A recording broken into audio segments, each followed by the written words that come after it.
কিতাব দলিল হাদিস ও মুহাদ্দিসের দৃষ্টিতে সহিহ নামাজ। আমাদের যেইগুলো যুবক ভাই, আমাদের বেটা, আমাদের ছেলেরা এদের কিতাব পড়ে পথভ্রষ্ট হয়েছে, আমি অনুরোধ করব এই কিতাবটা একবার পড়িও, আর অন্তরে হাত রেখে চিন্তা করিও যে তোমরা যেই দলে ছিলে সেই দলের নামাজ ভুল না ঠিক, এই কিতাব পড়ে তুমি নিজেই বিচার করতে পারবে, আমাদের বলার দরকার। এখন আপনাকে বলতে চাই বাবা, ইসলামের মধ্যে ৭৩টি ফিরকা হবে। আর একটা কথা মনে রাখবেন, একজন ব্যক্তি বলতেছেন যে যেই ব্যক্তি নামাজ পড়ে না ওই ব্যক্তি কাফির। বলে কি বলে না? এই ফতোয়া কিন্তু কেউ দেয়নি, নতুন ফতোয়া আমদানি হয়েছে। হ্যাঁ, নামাজ পড়ে না, নামাজকে ফরজ মানে না ওই ব্যক্তি কাফির, তবে ফরজ মানে কিন্তু পড়ে না ওই ব্যক্তি মহাপাপী। বাবা ছেড়েছে তবুও বিয়ে তালাক হয়ে গেছে, তাহলে তুমি যেই মৌলবীর বক্তব্য শুনে তার দলে গেছো, তার ফতোয়া অনুযায়ী তুমি হালাল জানা যারো সন্তান তুমি ফয়সালা করো। এটা কোনো মাজাকের কথা নয়।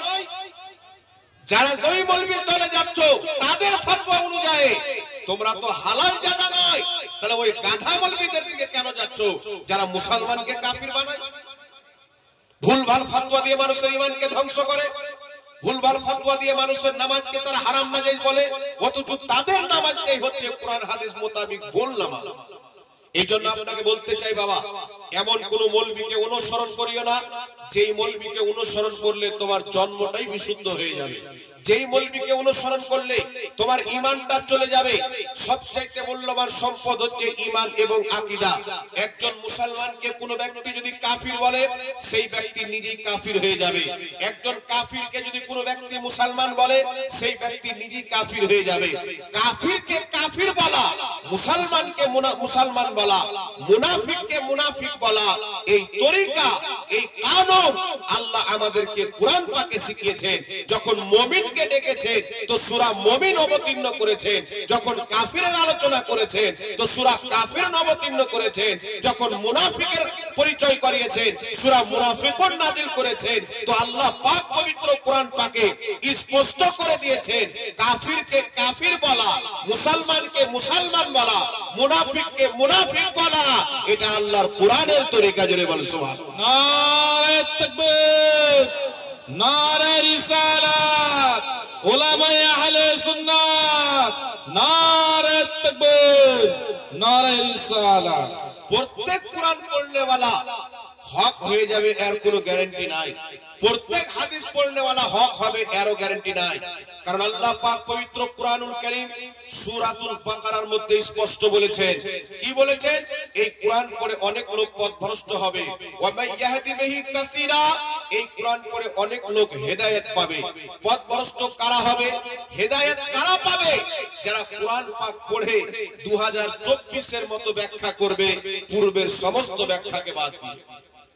যেমন আপনাকে বলতে চাই, লা মাযহাবী ফিরকা কেন পথভ্রষ্ট, বেঈমান কেন, জাহান্নামী ফিরকা কেন? একটু লক্ষ্য করে শুনেন বাবা। কুরআনুল কারীমের মধ্যে আয়াত আছে, আর রহমান আলাল আরশে ইস্তাওয়া, আল্লাহ আরশে ইস্তাওয়া করলেন, যেমন তার শানের যোগ্য, যেমন তার শানের যোগ্য। কুরআন পাকে আল্লাহর হাতের কথা এসেছে, কুরআন পাকে আল্লাহর পায়ের কথা এসেছে, কুরআন পাকে আল্লাহর চেহারার কথা এসেছে। তো এইগুলো আয়াতকে পড়ে তার জাহিরি অর্থকে নিয়ে লা মাযহাবী 2024 আকীদা বানালো যে আল্লাহর আকার আকৃতি আছে, হাতও আছে, পাও আছে, চেহারাও আছে। এখন আপনাদেরকে জিজ্ঞাসা করতে চাই, 1450 বছর যে গ্যাপ রাসূল থেকে নিয়ে আজ পর্যন্ত, এই গ্যাপের মধ্যে কেউ কোরআন পড়নেওয়ালা জন্ম নেয়নি? আজকে জন্ম নিয়েছে? আজ থেকে 1000 বছর পূর্বে কোরআন পড়নেওয়ালা বুঝনেওয়ালা ছিল না? আমি সমস্ত লা মাযহাবীর মৌলবীকে চ্যালেঞ্জ করতে চাই, একটাই আমার অনুরোধ, তোমরা যে এই আয়াতের সিম্পল ব্যাখ্যা নিচ্ছ, জাহিরি অর্থ নিচ্ছ, আল্লাহ হাত বলেছেন মানে আল্লাহর আকারওয়ালা হাত আছে, পাও বলেছেন মানে আল্লাহর আকার আকৃতিওয়ালা পাও আছে, চেহারা বলেছেন মানে আল্লাহর চেহারা আছে, এই যে তুমি ব্যাখ্যা করছো 1450 বছর থেকে নিয়ে আজ পর্যন্ত কোন একজন ইমাম, কোন একজন মুহাদ্দিস, কোন একজন ফকিহ, কোন একজন মুজতাহিদ এই কোরআন পাকের এই রকম অর্থ করেছে? যদি একজন দেখাইতে পারো, তোমার জিন্দেগি ভর গোলামি করতে প্রস্তুত আছো। কিয়ামত আসতে পারে, তুমি দেখাতে পারো। আর আমাদের কাছে জিজ্ঞাসা করো, আমরা যেই ব্যাখ্যা হাতের করি, যেই ব্যাখ্যা পায়ের করি, যেই ব্যাখ্যা চেহারার করি, এই সমস্ত আয়াত হচ্ছে আয়াতে মুতাশাবিহাত। কুরআনুল কারীম খুলো, সূরা আলে ইমরান আয়াত নাম্বার 7 খুলো। আল্লাহ তাবারাক ওয়া তাআলা বলেছেন, আয়াতে মুতাশাবিহাতের পিছে পড়ে অনেক লোক পথভ্রষ্ট হবে, ঈমান হারা হবে। আর আয়াতে মুতাশাবিহাতের জাহিরি অর্থ নিলে মানুষ কাফির হয়ে যাবে। যেমন আর রহমান আলাল আরশে ইস্তাওয়া, রহমান উনি যিনি আরশে ইস্তাওয়া করলেন। ইস্তাওয়া শব্দের সিম্পল অর্থ হচ্ছে বসা, বিরাজমান হওয়া। তো লামাযাবি অর্থ কি করলো? আল্লাহ আরশে বিরাজমান হলেন, আরশে বসলেন। বসার জন্য দেহ লাগবে কি লাগবে না? আরশ সৃষ্টি না স্রষ্টা? আরশ হচ্ছে সৃষ্টি। তো যখন আরশ ছিল না, আল্লাহ ছিল কি ছিল না? কথা বলে। আরশ ছিল না তখন তো আল্লাহ ছিল। তো আল্লাহ আরশ যখন ছিল না তখন ছিল। আরশ বানিয়ে তোমরা বলছো আরশে বসে আছে, আল্লাহ আরশে আছে, আরশে বিরাজমান। তাহলে তোমাদের কথা অনুযায়ী আল্লাহ পূর্বে অন্য কোথাও ছিল, আরশ বানানোর পর আরশে এসে বসলো। মানে তোমাদের আল্লাহ দরাদরি করে, জায়গা পরিবর্তন করে। তবে একটা কথা বলে রাখবেন মুসলমান, আর রহমান আলাল আরশে ইস্তাওয়া, আল্লাহ পাকের কুরআন এই আয়াতটি হচ্ছে আয়াতে মুতাশাবিহাত। এর জাহিরি অর্থকে নিয়ে ঈমান হারানো যাবে না। এই আয়াতের অর্থ ইমাম মালিক রাহমাতুল্লাহ আলাইহি বলেছেন, আল ইস্তাওয়া গায়রু মাজহুলিন। ইস্তাওয়া হচ্ছে মাজহুল, মানুষের ব্রেনে আসবে না। আল্লাহ ইস্তাওয়া করেছেন, কেমন ভাবে করেছেন, কিভাবে করেছেন, এটা মানুষের ব্রেনে আসবে না। তিনি বলছেন ঈমান রাখতে হবে আল্লাহ ইস্তাওয়া করেছেন, যেমন তার শানের যোগ্য। তবে কোন ব্যক্তি যদি বলে আরশ হচ্ছে আল্লাহর জায়গা, আল্লাহ আরশে বসে আছে, ওই ব্যক্তি কাফির। কারণ ইসলামের আকীদা হচ্ছে, সারা আকাইদা নাসাবির মধ্যে লেখা আছে, লা ইয়াতামাক্কানু ফি মাকান, আল্লাহর জন্য কোনো জায়গা নাই, আল্লাহর জায়গা থেকে পাক এবং পবিত্র। জোরে বলুন সুবহানাল্লাহ। আল্লাহ সুবহান। কারণ জায়গা হচ্ছে সৃষ্টি, আর স্রষ্টা সৃষ্টির মুহতাজ নয়। কারণ সৃষ্টি যখন ছিল না, স্রষ্টা ছিল। জোরে হবে না? আমি লামাযাবি ভাইদেরকে বলতে চাই, যেই মুফতির বক্তব্য শুনে যার হোয়াটসঅ্যাপে চ্যাটকে পড়ে তুমি ঈমান হারা হয়েছো, তোমার মৌলবীকে বলো, হুজুর তুমি যে কুরআন পাকে হাতের অর্থ করছো আল্লাহর আকার আছে, পায়ের অর্থ করছো আল্লাহর আকার আছে, চেহারার অর্থ করছো আল্লাহর আকার আছে, তো আপনি 2014 তে ব্যাখ্যা করলে তো হবে না।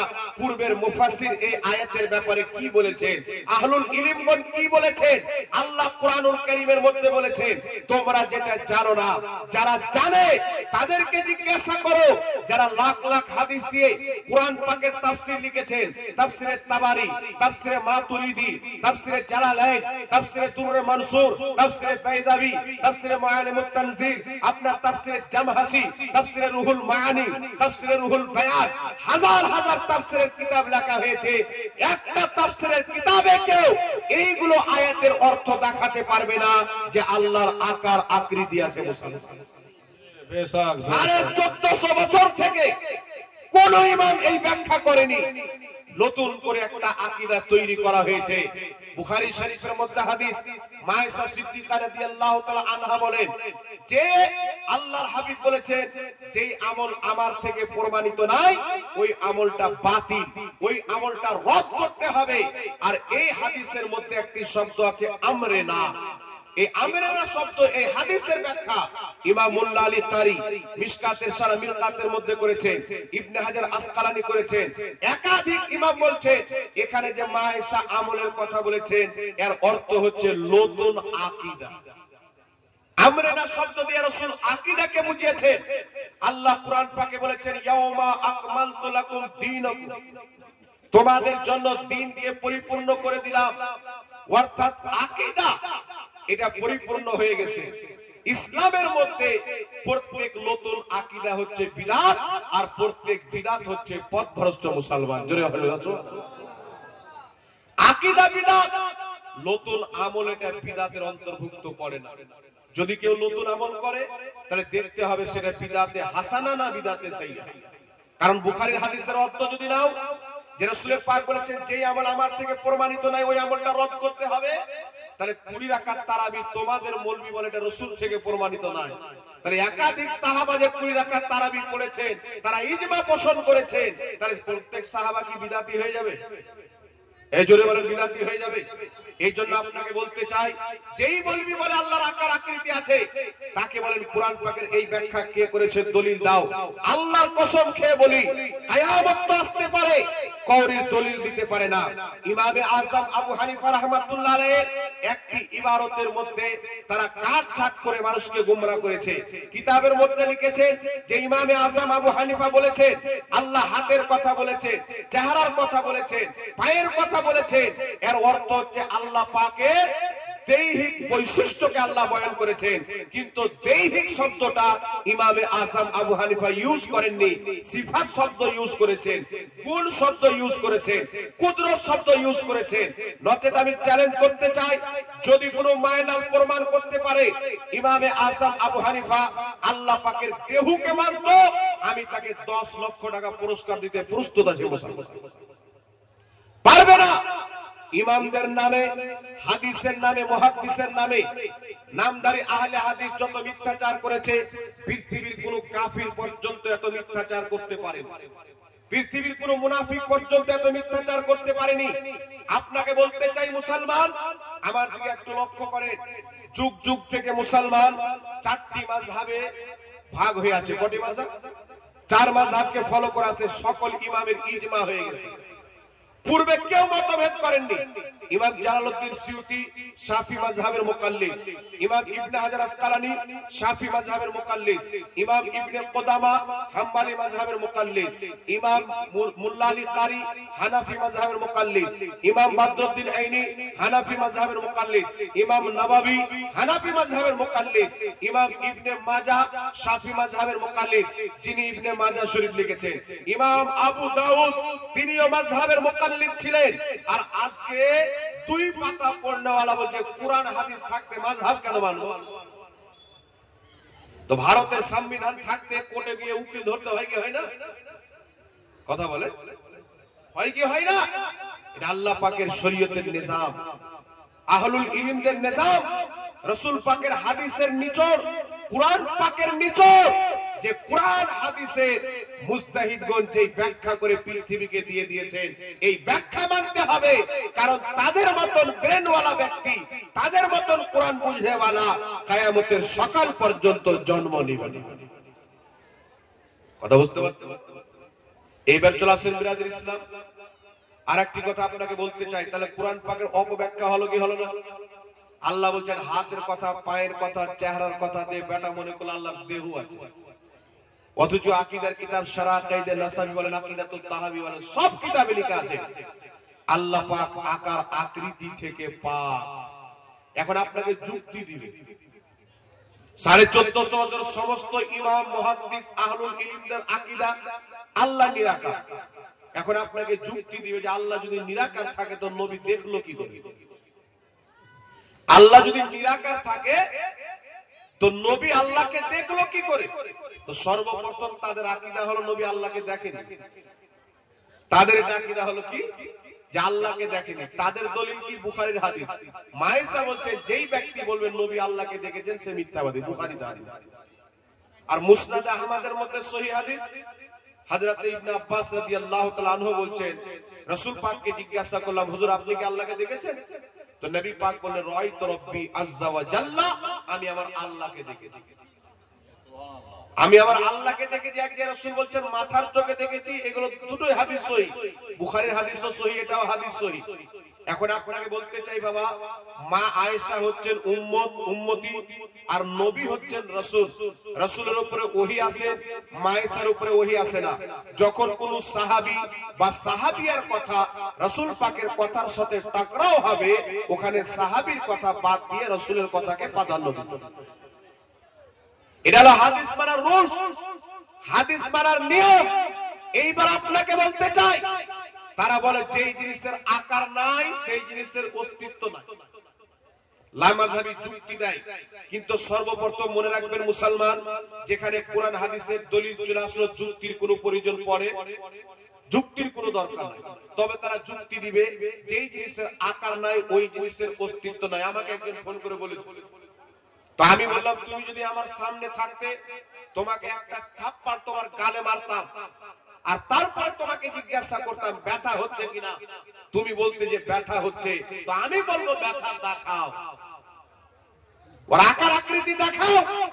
যদি ব্যথার আকার আকৃতি না থাকে তাহলে তুমি তো বলছো যার আকার আকৃতি নাই তার অস্তিত্ব নাই, তো তোমাকে যে আমি মেরেছি এখানে ব্যথার কোনো অস্তিত্ব নাই, তুমি কিছু বলতে পারো? আছে অস্তিত্ব আছে? আমরা খাই তো মিষ্টি হয়, মিষ্টির অস্তিত্ব আছে, টেস্টের অস্তিত্ব আছে, জি অস্তিত্ব তো আছে, কিন্তু আকার আকৃতি নাই। আচ্ছা বলেন তো ব্যথা আকার আকৃতি নাই, কিন্তু আল্লাহ যদি চাই মানুষকে ব্যথা দেখাতে পারে কি পারে না? এই জোরে বলেন, আল্লাহ যদি চাই ব্যথাটা মানুষকে দেখাতে পারে কি পারে না? তো আল্লাহ নিরাকার, আল্লাহ পাক নিজের মুস্তাফাকে দেখা দিয়েছেন আল্লাহর কুদরত সব করতে পারে। জোরে বলেন সুবহানাল্লাহ।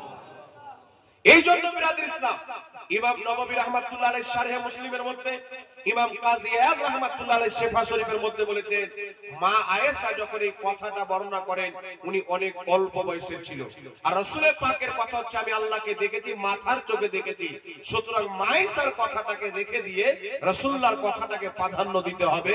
এটাই হচ্ছে অসংখ্য সাহাবায়ে কেরামের মত যে নবী আল্লাহকে মাথার চোখে দেখেছেন। জোরে বল সুবহানাল্লাহ। তবে একটা কথা মনে রাখবেন, আল্লাহর যদি আকার আকৃতি থাকতো কোন না কোন ইমাম নিজের কিতাবের মধ্যে লিখত। এই জন্য ইমাম বাইহাকি আকীদার কিতাব আল আসমা ওয়াস সিফাতের মধ্যে লিখেছেন আল্লাহর আকার আকৃতি নাই, আল্লাহর আকার আকৃতি আছে, এই আকীদাটা হলো অবৈধ নাজায়েজ জাহান্নামী আকীদা। ইমাম মাতুরিদি রাহমাতুল্লাহ আলাইহি হাজার বছর পূর্বে তাফসিরে মাতুরিদির মধ্যে লিখতেছেন, ইমাম তাবারী রাহমাতুল্লাহ আলাইহি তাফসিরে তাবারীর মধ্যে লিখতেছেন, ইমাম কুরতুবী রাহমাতুল্লাহ আলাইহি তাফসিরে কুরতুবীর মধ্যে লিখতেছেন, ইমাম ইবনে হাজার আসকালানী রাহমাতুল্লাহ আলাইহি বুখারী শরীফের শারহ ফাতুল বারীর মধ্যে লিখতেছেন, কি লিখতেছেন? ক্বালাল কুরতুবী, ইমাম কুরতুবী রাহমাতুল্লাহ আলাইহি সহ একাধিক ইমামগণ বলেন, কি বলেন? আল্লাহ পাক যেই জায়গাতে সূরাত শব্দ ইউজ করেছেন, আল মুরাদ সূরাতিস সিফাত, আল্লাহ সূরাত দ্বারা নিজের সিফাতকে বুঝিয়েছেন, নিজের গুণকে বুঝিয়েছেন। জোরে বলেন সুবহানাল্লাহ। এই জন্য ইমাম মুসলিম রাহমাতুল্লাহ আলাইহি, ইমাম নববী রাহমাতুল্লাহ আলাইহি শারহে মুসলিম কিতাবের মধ্যে লিখছেন, লা ইয়াজুজু আলাইহি সুবহানাহু তাআলা তাজাসসুমু, আল্লাহ তাআলার আকার আছে, দেহ আছে, এটা অসম্ভব হতেই পারে না। পূর্বের সমস্ত মুসলমানের এটাই আকীদা, যেটা আহলে সুন্নাত ওয়াল জামাতের আকীদা। জোরে বলেন সুবহানাল্লাহ। এইবার আল্লাহর দেহ আছে, এটা কাদের আকীদা? এটা হলো মুজাসসামা ফিরকার আকীদা। মুজাসসামা ফিরকা যারা আল্লাহর দেহ মানে, যারা আল্লাহর আকার আকৃতি মানে। আর এই যে লামাযহাবী দল আছে, কিছুটা মুজাসসামার আকীদা নিয়েছে, কিছুটা শিয়াদের আকীদা নিয়েছে, কিছুটা আপনার দেওবন্দীদের আকীদা নিয়েছে, কিছুটা কাদিয়ানীর কাছে ধার নিয়েছে। চতুর সাইড থেকে ধার নিয়ে আমেরিকার ফান্ডিং এ একটা দল তৈরি করেছে, আর নাম দিয়েছে আহলে হাদিস। কোথায়? ভারতের মাটিতে এদেরকে ওয়াহাবি বলা হতো। আহলে হাদিসদের ইমাম সানাউল্লাহ আমৃতসরি নিজের কিতাব সিরাতে সানাইয়া প্রথম খণ্ডের মধ্যে লিখতেছে যে আমাদের আহলে হাদিস নাম, ভারতে যখন মানুষ আমাদেরকে ওয়াহাবি বলতে লাগলো, আমাদেরকে ঘৃণা লাগলো, তখন আমরা ইংরেজদের কাছে গিয়ে তাদের হাত পাও ধরে বলেছিলাম আমাদের নামটা চেঞ্জ করে দাও। তখন ইংরেজ আমাদের নাম দিয়েছিল আহলে হাদিস। কারা নাম দিয়েছিল? আংরেজ নাম দিয়েছিল। এটা আমার কোন কিতাব নয়, এটা আহলে হাদিসদের ইমাম সানাউল্লাহ আমৃতসরির কিতাব সিরাতে সানাইয়া। যদি এটা আমার কেউ ভুল প্রমাণ করতে পারে, আমি আমার জিন্দেগি তার সামনে হাজির করে দিতে পারবো, কিয়ামত পর্যন্ত ভুল প্রমাণ করতে পারবে না। এখন আপনাকে বলতে চাই, যেই নাম ইংরেজ দিয়েছে, কেউ যদি এখন হাদিস থেকে কোন ইমামের ফতোয়া থেকে প্রমাণ করে যে আহলে হাদিস জান্নাতি, তাহলে ওই আহলে হাদিস আর ইংরেজদের নাম দেওয়া আহলে হাদিস কি এক হবে? এই জোরে বলেন এক হবে? জিন্দেগিতে হতে হবে। এই জন্য বিরাদর ইসলাম কুরআন পাকের নামে অপব্যাখ্যা করা হয়েছে। এরা মানুষকে বুঝিয়েছে, ওসিলার ব্যাপারে মানুষকে ধোঁকা দিয়েছে যে নবীর ওসিলা নেওয়া চলবে না। নবী ইন্তিকাল করেছেন, ইন্তিকালের পর কোন ব্যক্তির ওসিলা নেওয়া চলবে না। এদের কিছু কিছু ফতোয়া আছে, যেই ফতোয়া অনুযায়ী আমাদের নবী নিজেই মুশরিক প্রমাণ হয়, সাহাবা মুশরিক প্রমাণ হয় এদের ফতোয়া অনুযায়ী। এদের ফতোয়া অনুযায়ী নবী শরীয়ত বুঝতো না, এরা সবচাইতে বেশি শরীয়ত বুঝে। এদের ফতোয়া অনুযায়ী সাহাবা শরীয়ত বুঝতো না, এরা বেশি শরীয়ত বুঝে। আমি কয়েকটি দলিল আপনার সামনে দিয়ে দিচ্ছি কেমন এরা কোরআন হাদিস পড়ে গোমরা হয়েছে। আর এদের লেখা যত কিতাব আছে, একটা না দুটা না, যত এদের বাংলাতে কিতাব লিখেছে প্রত্যেক কিতাবের মধ্যে খায়ানত করা চলছে, প্রত্যেক কিতাবের মধ্যে মিথ্যাচার, প্রত্যেক কিতাবের মধ্যে ধোঁকাবাজি, প্রত্যেক কিতাবের মধ্যে আপনার মিথ্যাচার করেছে। আর এই কিতাব যখন মানুষের কাছে যায়, লিখছে অমুক হাদিস, লিখে দিল, বলছে হাদিসটি সহিহ। কে বলেছে? নাসিরউদ্দিন আলবানী বলছে ইসনাদুহু সহিহ, হাদিসটি সহিহ। জুবের আলী জাহি বলছেন ইসনাদুহু সহিহ, হাদিসটি সহিহ। তো নাসিরউদ্দিন আলবানী সহিহ বললে ওরা কে? জুবের আলী জাহি সহিহ বললে ওরা কে? নাসিরউদ্দিন আলবানী 1999 ইন্তেকাল করেছে। 1999 এ বুখারীর হাদিসকে জাল বলেছে, মুসলিমের হাদিসকে জাল বলেছে। যেই ব্যক্তি বুখারী মুসলিমের হাদিসকে জাল বলবে, ওর তো ঈমানই নাই, তাহলে ও মুহাদ্দিস কি করে হলো? ইবনে মাজার হাসান হাদিসকে সে ডাইরেক্ট জাল বলেছে, সাহাবায়ে কিরামকে পর্যন্ত দুর্বল রাবী বলেছে, মাজহুল বলেছে, সাহাবা পর্যন্ত তাবিঈনদেরকে কাযযাব পর্যন্ত বলেছে। তাহলে এই ব্যক্তি তো ঈমানই ছিল না, তাহলে এই ব্যক্তি মুহাদ্দিস কি করে হতে পারে? চিন্তা করুন। আর আহলে হাদিস নবীর হাদিস মানে না, আলবানী যেটাকে সহিহ বলেছে ওটাকে আর হাদিস মানে, আলবানী যেটাকে জাল বলেছে ওটা কি জাল?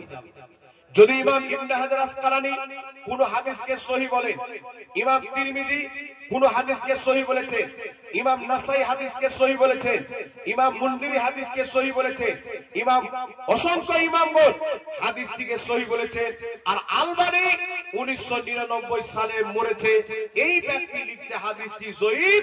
তো 10 জন ইমামের সহিহ বলা হাদিস বাদ, এই যে জয়ীফ বলল এটাকে নিয়ে বলবে হাদিসটি জয়ীফ। তো বলেন তো বাবা, এই 10 জন মুহাদ্দিসের চাইতে আলবানী কি বেশি বুঝে? একটু জোরে বলেন।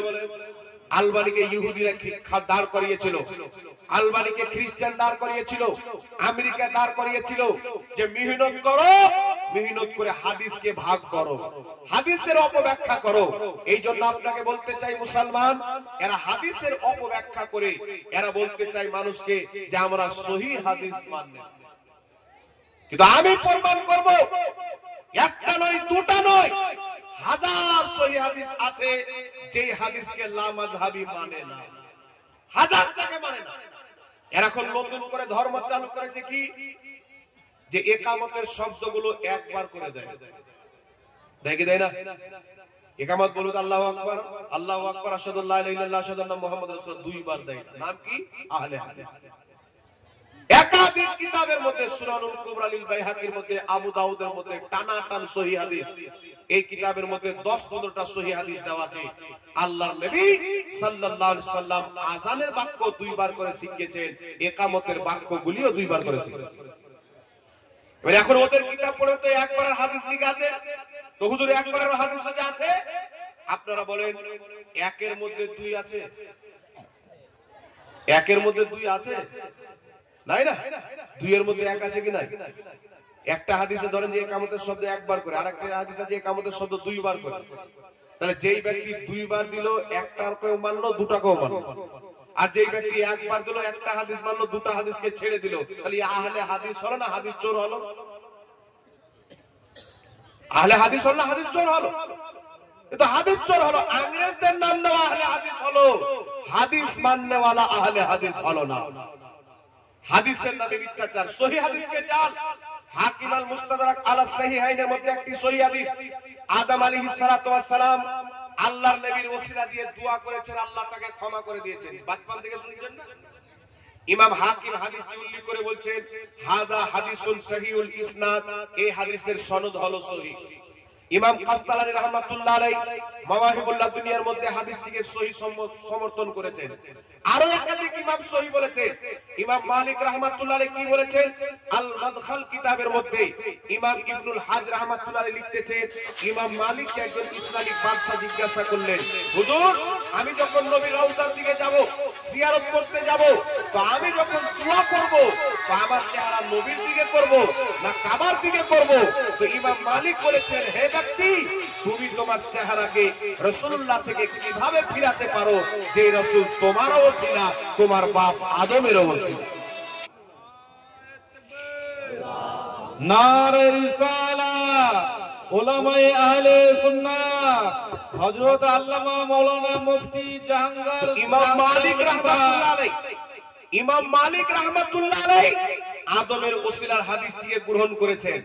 যে ইমাম মালিক 1 লক্ষ নয় 2 লক্ষ নয় কমপক্ষে 7-8 লক্ষ হাদিসের হাফিজ ছিলেন।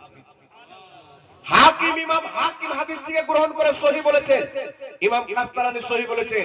লা মাযহাবে ডাইরেক্ট জাল বলতে চাই, তাদের জাল বলার দলিল কি? ইমাম সাহাবী রাহমাতুল্লাহ আলাইহি বলছেন যে আদম নবীর ওসিলা দিয়ে দোয়া করেছেন, এই হাদিসটি উল্লেখ করে ইমাম সাহাবী বলছেন হাযা মাওযু, এই হাদিসটা হচ্ছে বানোয়াট হাদিস, জাল হাদিস। কে বলেছেন? ইমাম সাহাবী। একজন ইমাম বলছেন জাল, ইমাম হাকিম গ্রহণ করছেন সহিহ, তারপরে চলে আসছেন ইমাম কাস্তালানী সহিহ বলে গ্রহণ করছেন, ইমাম আহমদ বিন হাম্বল সহিহ বলে গ্রহণ করছেন।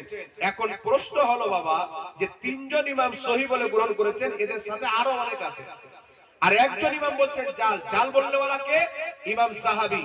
আর মুহাদ্দিসিনের মধ্যে কেউ হয় মুতাশাদ্দিদ, কেউ হয় মুতাসাহিল। আর যিনি মুতাশাদ্দিদ হবে তিনার প্রত্যেকটা মওযু বলা গ্রহণ করা যাবে না। আর ইমাম যাহাবী রাহমাতুল্লাহ আলাইহি মুতাশাদ্দিদ ছিলেন, ইনার জাল বলা ইসলামে গ্রহণযোগ্য হবে না, কারণ ওই হাদিসকে তিনার চাইতে বড় বড় একাধিক ইমাম সহিহ বলেছেন। সুতরাং মুতাশাদ্দিদ মুহাদ্দিসের জাল বলাটা ইসলামে গ্রহণযোগ্য হবে না, কায়দা কারণে গ্রহণযোগ্য হবে। কথা বুঝতে? কিন্তু লা মাযহাবিকে দেখেন, 3 জন ইমাম বলছেন সহিহ। আমি তো 3 জনের নাম উল্লেখ করলাম, ইমাম মালিক, ইমাম হাকিম আর ইমাম কাস্তালানী, আরো একাধিক ইমাম আছেন। আর একজন ইমাম জাল বলেছেন যিনি মুতাশাদ্দিদ, যিনার জাল বলাটা গ্রহণ হবে না শরীয়তের কায়দা, হাদিসের মুহাদ্দিসদের কায়দা অনুযায়ী। কিন্তু তারা 3 জন মুহাদ্দিসের তাহকিককে বাদ দিয়ে ওই তাহকিককে নিবে যেটা ভুল তাহকিক। কেন নিবে? এটাতে নবীর শান বাড়ে আর এটাতে নবীর শান ঘটে। কথা বুঝতে পারছেন কি পারেন না বাবা? এই সমস্ত জিনিস হচ্ছে হাদিসের অপব্যাখ্যা। আর একটা কথা আপনাকে বলে দিই, আমরা আহলে সুন্নাত ওয়াল জামাতের আকীদা হলো নবীগণ কবরে জিন্দা। নবীগণ কোথায় জিন্দা? নবীগণ হচ্ছে কবরে জিন্দা, এটা আমাদের আকীদা। আমাদের ইমাম আহলে সুন্নাত আলা হযরত মালফুজাতের মধ্যে লিখেছেন যে अंबिया अपनी कब्रों में जिंदा है और इमाम जुल्कानी फरमाते हैं कि वो अपनी बीवियों से कब्र में शाबाशी करते हैं। মানে নবীগণ নিজের কবরে জীবিত, তিনারা কবরে নিজের স্ত্রীর সঙ্গে সময় কাটান, সাক্ষাৎ করেন। এটা আলা হযরত লিখেছেন। কার বক্তব্য লিখেছেন? ইমাম জুরকানি রাহমাতুল্লাহ আলাইহি, যিনি মাওয়াহিবুল লাদুনিয়ার শারা জুরকানির মধ্যে ইমাম জুরকানি লিখেছেন। তিনার কথাকে আলা হযরত নিজের মালফুজাতের মধ্যে কোট করেছেন। তো এই কথাটা আলা মাযহাবী বলছে এটা মিথ্যা কথা, কুফরি কথা। তো এটা যদি কুফরি হয় তো আলা হযরতের উপরে ফতোয়া লাগবে না, ইমাম জুরকানির উপরে লাগবে? কথা বলে? আরে আপনার কথা আমি কোট করছি, তো ফতোয়া যদি লাগে তো আপনার উপরে লাগবে, কোট করনেওয়ালার উপরে লাগবে। কথা বলেন? কিন্তু এই কথা ইমাম জুরকানি লিখেছেন। কোথায় থেকে লিখেছেন একটু লক্ষ্য করে শুনবেন। ইমাম জুরকানি রাহমাতুল্লাহ আলাইহি লিখেছেন হাদিস দ্বারা, হাদিস দিয়ে। কিতাবটির নাম হলো সহিহুল বুখারী, হাদিস নাম্বার 120। নবী পাককে তিনার স্ত্রী মায়েশা জিজ্ঞাসা করছেন, ইয়া রাসূলুল্লাহ, ইয়া হাবিবাল্লাহ, আপনার ইন্তিকালের পর সর্বপ্রথম আপনার কোন স্ত্রী আপনার সঙ্গে সাক্ষাৎ হবে? তো রাসূল বলছেন, তোমাদের মধ্যে যার হাত বেশি লম্বা, মানে যে দান বেশি করে। তো আল্লাহর নবীর পরে সর্বপ্রথম তিনার যে স্ত্রী ইন্তিকাল করেছিলেন তিনার নাম হচ্ছে হযরতে যায়নাব। তো নবী বললেন না যে ইন্তিকালের পর কি স্ত্রীর সঙ্গে সাক্ষাৎ হয়? রাসূল পাক বলেন, তোমাদের মধ্যে আমার পরে যে প্রথম ইন্তিকাল করবে তার সাক্ষাৎ সর্বপ্রথম আমার সাথে হবে। তো বুঝা গেল নবীগণ নিজের কবরে স্ত্রীগণের সঙ্গে সাক্ষাৎ করে। এটা বুখারীর হাদিস দ্বারা প্রমাণ। জোরে বলেন সুবহানাল্লাহ। কিন্তু এই সুন্নিদের বিপক্ষে জ্বলনে জ্বালাতে এটাকে কুফরি বানাচ্ছে। তো নবীর উপরে কুফরির ফতোয়া দাও, ইমাম জুরকানির উপরে কেন দিচ্ছ? যেটা নবী আকীদা দিয়েছেন ওই আকীদা আমরা মানি, আর নবীর আকীদাকে যারা কুফরি বলবে সেই ব্যক্তি নিজেই কাফির হবে। কথা আমার বুঝতে পারছেন বাবা? তো আমাদের আকীদা হচ্ছে নবীগণ জিন্দা। এখন দেখবেন আহলে হাদিসের একটা জোকার মৌলবি বেরিয়েছেন, জলঙ্গিতে বাড়ি, বিমল দাসের বেটা, নাম আপনারা শুনেছেন। এ কোনো মাদ্রাসায় পড়েনি, এর সামনে যদি আরবি ইবারত খুলে দেন তাহলে প্যান্টে পেশাব করে দিবে। এ হচ্ছে আহলে হাদিসের ভগবান।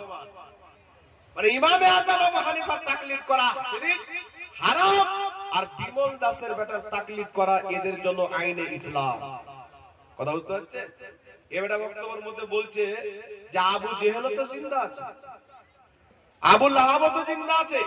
যদি আবু জেহেল জিন্দা না থাকে তাহলে কুটাই কার হবে, আযাব কার উপরে হবে?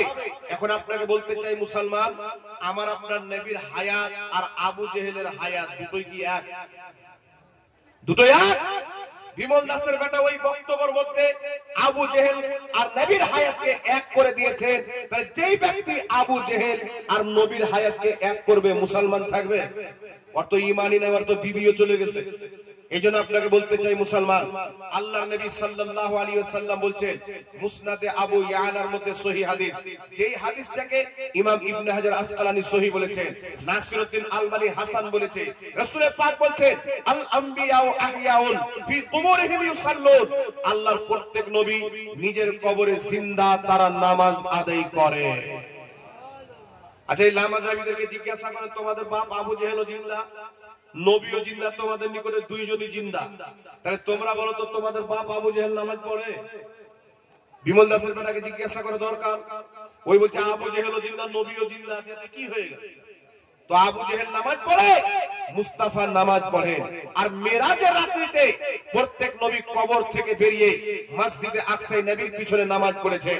কোন নবী প্রথম আকাশে, কোন নবী 6 আকাশে, কোন নবী 7 নাম্বার আকাশে। প্রত্যেক নবী কবর থেকে বেরিয়ে মসজিদে আকসা গিয়ে প্রমাণ করে দিয়েছেন যে প্রত্যেক নবী সহশরীরে নিজের কবরে জিন্দা আছে, যেখানে চায় আল্লাহর দেওয়া শক্তিতে যেতে পারে মুসলমান। नारे तकबीर, नारे रिसालत, मसलक आला हजरत, उलमाए अहले सुन्नत। ইসলাম মিশকাত শরীফ 121 পৃষ্ঠার মধ্যে হাদিস, ইবনে মাজাহ শরীফের মধ্যে হাদিসটি লিপিবদ্ধ রয়েছে। যে হাদিসের ব্যাপারে ইমাম ইবনে হাজার আসকালানী বলছেন হাযা হাদিসুন সহিহুন, এই হাদিসের সনদ হচ্ছে সহিহ। আল্লাহর নবী বলছেন ইন্নাল্লাহা হারামা আলাল আরদি আন তাকুলা আজসাদাল আম্বিয়া ফানাবিয়ুল্লাহু নাবিয়ুল্লাহি হাইয়ুন ইরযাকু। আল্লাহর নবী বলছেন নিশ্চয়ই আল্লাহ পাক জমিনের উপরে হারাম করে দিয়েছেন, জমিন নবীদের শরীর খেতে পারে না। ফানাবিয়ুল্লাহি হাইয়ুন, আল্লাহর প্রত্যেক নবী জিন্দা আছে, জোরে বলেন সুবহানাল্লাহ।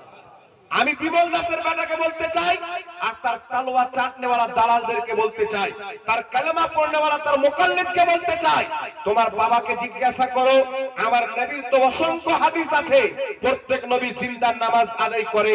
তোমার বাপ বিমল দাসের বেটাকে জিজ্ঞাসা করো যে তোমার গুরু, তোমার মতন যে মুসলমান আবু জেহেল কি কবরে নামাজ পড়ে? কথা বলে। আবু জেহেলের কবর যদি খুঁজো ওর হাড্ডি পর্যন্ত দেখতে পাওয়া যাবে না। আর 1450 বছর পর নবী পাকের সাহাবী জহির বিন কাইসের কবরকে ওয়াহাবি ভেঙেছে। তিনার কবর যখন খুলেছে 1450 বছর পূর্বে যেমন দাফন করা হয়েছিল নবীর সাহাবী জহির বিন কাইসের দেহ তেমন সহি সালামত ছিল। বল সুবহানাল্লাহ, সুবহানাল্লাহ। আর এই আবু জেহেল কখনো, আপনার আব্দুর রাজ্জাকের বেটা বলছে আবু জেহেল আমাদের মতো মুসলমান ছিল, কখনো বলছে হাজি ছিল। বুঝতে পারছেন বাবা? এই আবু জেহেলকে মুসলমান প্রমাণ করতে ব্যস্ত আর জিন্দা প্রমাণ করতে ব্যস্ত। তবে একটা কথা মনে রাখবেন, ইসলামের আকীদা হলো প্রত্যেক নবী নিজের কবরে সহি সালামত জিন্দা আছে। আল্লাহ শক্তি দিয়েছে, যেখানে চাই যেতে পারে।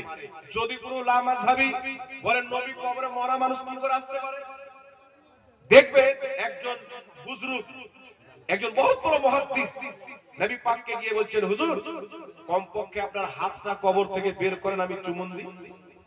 তো রাসূল পাক হাতটা বের করলেন, ইমাম জালালউদ্দিন সিউতি লিখেছেন তিনি চুমুন দিলেন। হাজার হাজার লোক ছিল, সবাই দেখেছে। এই ঘটনা বাংলাদেশে একজন আলিম বয়ান করেছে। তো সমস্ত লামাযহাবের ব্যারাম উঠে গেছে, মরা মানুষ কি করে হাত বের করতে পারে?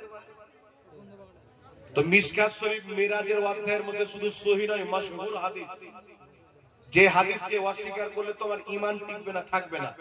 প্রত্যেক নবী আদম থেকে নিয়ে মুসা আলাইহিস সালাম পর্যন্ত নিজের কবর থেকে বেরিয়ে মসজিদ আকসায় নামাজ পড়েছে। তো আদম নবী পুরো বেরিয়ে মসজিদ আকসা চলে আসলো, এ বেটার কোনো কষ্ট হয়নি। আর আমার নবী শুধু হাত বের করে দিয়েছেন, আর জ্বালা হলো। তাহলে বেরেনে কত বড় গোবর ভরা আছে। মুসা আলাইহিস সালাম 6 নম্বর আকাশে মিশকাত শরীফ মিরাজের অধ্যায়ের মধ্যে হাদিস পড়ো, মাশহুর হাদিস।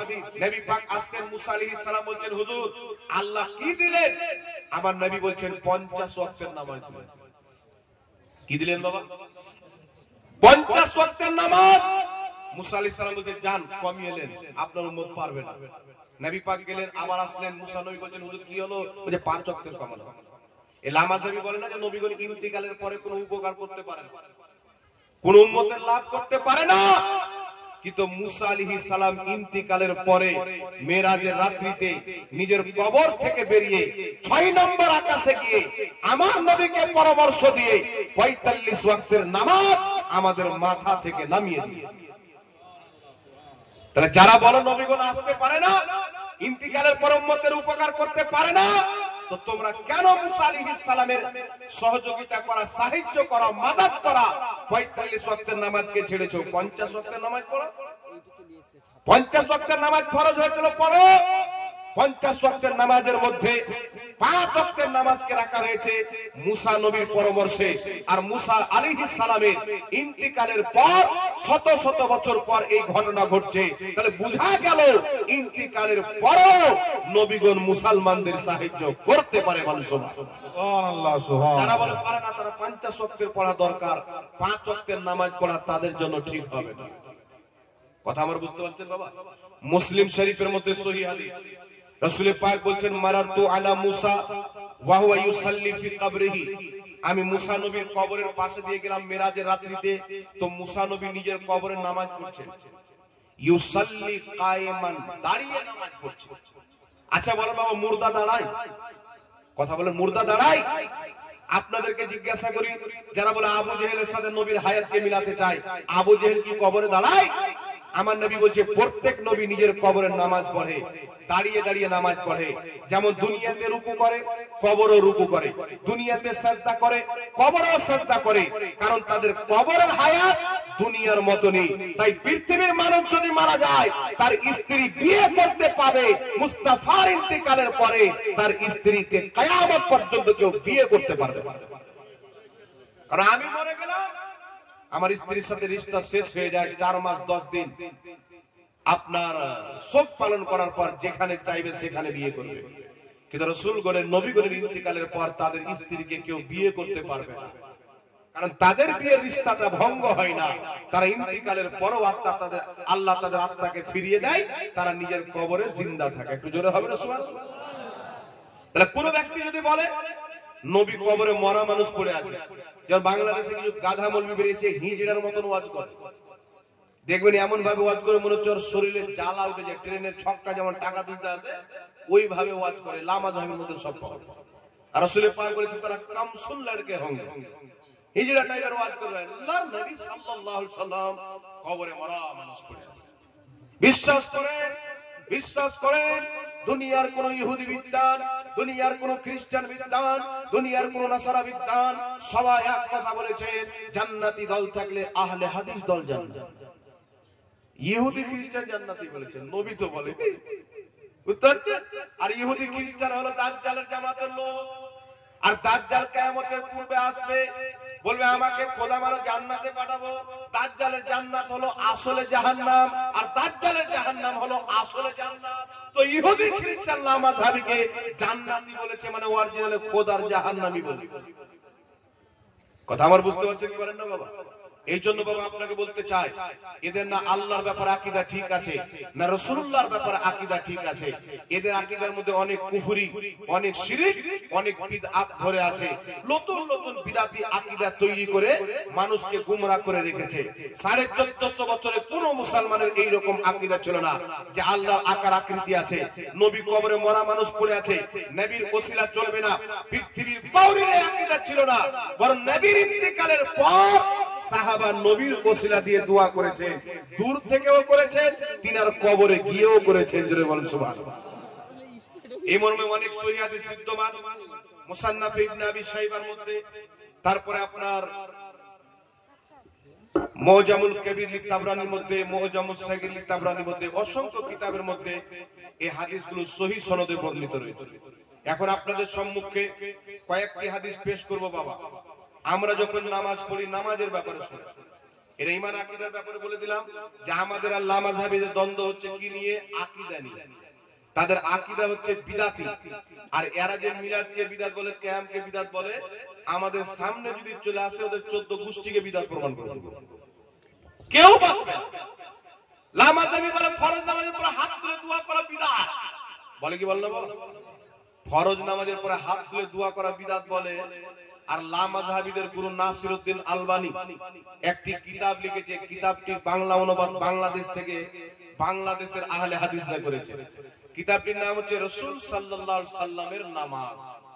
সেই কিতাবের মধ্যে আলবানী লিখছে ফরজ নামাজের পরে হাত তুলে দোয়া করা জায়েজ আছে, নবী পাক করেছেন। আর ফরজ নামাজের পর সবাই মিলে যদি দোয়া করতে চায়, জরুরি মনে করে যদি না করে, মুস্তাহাব বা জায়েজ মনে করে সবাই মিলে যদি হাত তুলে দোয়া করে, তাহলে এতে কোনো সমস্যা নাই, এটা জায়েজ আছে। জোরে বলেন সুবহানাল্লাহ। এটা কে বলছে বাবা? আলবানী। আলবানী বলছে জায়েজ, আর বিমল দাসের বেটা বলছে বিদআত। তো তার ফাতন যে আলবানী বিদাতি, আর আলবানীকে এরা বড় আব্বা মনে করে, তাহলে আব্বা যদি বিদাতি হয় তাহলে বেটা সুন্নতি হবে, পুরো জামাতে বিদাতি প্রমাণ হবে। এখন আপনার সম্মুখে কয়েকটি হাদিস বলতে চাই, একটু লক্ষ্য করে শুনবেন বাবা। আমার আপনার নবী সাল্লাল্লাহু আলাইহি সাল্লাম নিজেই ফরজ নামাজের পরে দোয়া করেছেন, হাত তুলে দোয়া করেছেন। হাত তুলে দোয়া আল্লাহর নবী করেছেন, সম্মিলিত দোয়া করার পারমিশন আমার আপনার নবী সাল্লাল্লাহু আলাইহি সাল্লাম মুসলিম জাতিকে দিয়েছেন। এখন কথা হচ্ছে যে আমাদের লোক জানে না, তো লামাযাবির একটা বই পেয়ে গেল, তো এরা মনে করছে যে আমরা মনে হয় এটাই ইসলাম। এখন তো বেটা তুমি কিনারাতে দাঁড়িয়ে আছো, সমুদ্রের মাঝে কি আছে আর তলা খুঁজে পাবে। আপনার সামনে কয়েকটি হাদিস মাত্র পেশ করব। আর যারা ফরজ নামাজের পরে দোয়া করে না, তাদের নামাজের খবর আমার নবী বলেছেন, সেটাও আপনাদের সম্মুখে পেশ করব। আর দুরূদ শরীফ পাঠ করুন। আল্লাহুম্মা সাল্লি আলা সাইয়্যিদিনা মাওলানা মুহাম্মদ ওয়া আলা আলি সাইয়্যিদিনা মাওলানা মুহাম্মদ সাল্লু আলা মুহাম্মাদিন সাল্লু আলা মুহাম্মদ সাল্লু আলা মুহাম্মাদিন সাল্লু আলা মুহাম্মদ হরদম ज़बान से निकालो পাক নামে মুহাম্মদ। করে রেকর্ডিং করার থাকলে ভালো করে করে নেবেন।